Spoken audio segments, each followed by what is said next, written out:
Hello and welcome back to Impact Daily Devotional. Today our topic is entitled, What Are You Looking At? Reading out of 2 Corinthians chapter 4 verses 16 through 18, and I'm reading out of the NIV. And it says, Therefore we do not lose heart. Though outwardly we are wasting away, yet inwardly we are being renewed day by day. For our light and momentary troubles are achieving for us an eternal glory that far outweighs them all. So we fix our eyes not on what is seen, but on what is unseen, since what is seen is temporary, but what is unseen is eternal. So there's two sets of things. There are a set of things called seen things. And then there's another set of things called unseen. And they're unseen with these eyes, but they're seen by our inner eye. And that's the question, what are you looking at? Are you looking at the things that can be seen with the physical eye? Or is the focus, which is I like what the NIV said, while we fix our gaze, or we fix our eyes, not on what is seen, but we fix our eyes on what is unseen. Well, how do you fix your eyes on what you can't see? It almost sounds like double talk. Well, he's talking about two sets of eyes. So your soul, your mind, will, emotions, intellect, your imagination, your spirit has a set of eyes. And those are the ones that we're supposed to give the most attention to. With a Christian life, we need to develop our inner eyes, the eyes of our soul, the eyes of our understanding. One translation uses the word seen. It means what we understand. Thayer's Bible definition says the word seen there is the mind's eye. It means what you can discern, perceive, and understand. So he says, while we look not on the things that we can see with the physical eye, but we look on the things that our mind, our eyes, our soul, our inner man sees. And because those are the things that are eternal. Those are the things that don't change.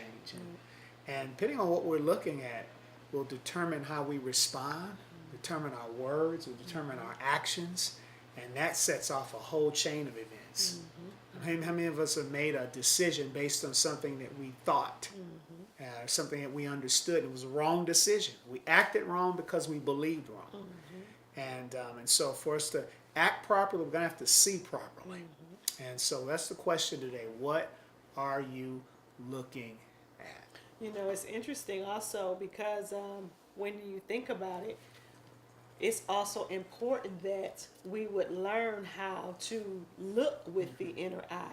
And one of the things that comes up in talking about this is the use of our imagination.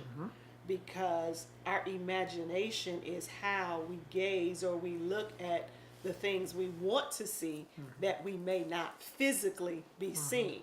Because so you would look at the things you want to see instead of looking at what looks like reality by using your imagination. And you say, using my imagination, if you think about it over in Genesis, for example, the imagination was talked about, but it was talked about from a negative standpoint. Because remember, I think that's Genesis 11. It says when they were trying to build the tower, it said anything they imagined to do, they were able to do because they imagined it. And most times in Scripture, imagination has been talked about from a negative standpoint. But you see in Genesis 11, it is very important what you imagine, what you look at.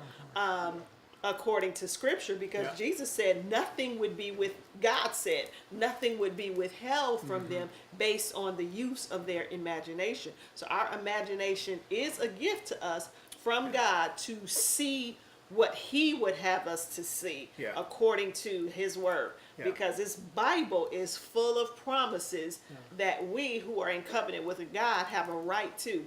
But if we can believe for it, if we can see it, without actually seeing it. If we can see in that unseen realm, we have a right to it. There is a connection between what we're seeing with our inner man and what we experience or what we access in this realm.